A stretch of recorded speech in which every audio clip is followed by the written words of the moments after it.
Senador niyong si Tito Soto, nainis sa paulit-ulit na sagot ng witness na si Ma'am Gina Acosta?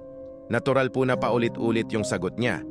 Kasi nga paulit-ulit din yung tanong, kahit 100 beses mong itanong ang 1 plus 1, 100 beses ding lalabas ang parehong sagot. Alam nyo, itong articles of impeachment na ito, tungkol sa confidential fund, kung wala kayong ebidensya, na ginastos ito ni Vice President Sara, sa pansariling kapakanan, wala itong kwenta sa totoo lang. Kasi ang tinutumbok nitong usaping ito ay kung ginastos ba ito para ibili ng bahay, kotse, alahas at iba pa. Gaya sa inyo na may mga ganon. Naiinis kayong malaman na walang ganon si Vice President. Kasi kung merong ganon, madali na lang sana ang lahat. Ang kaso, kahit anong balibaliktad nyo, wala talaga kayong makalkal sa ginagawa nyo ngayon.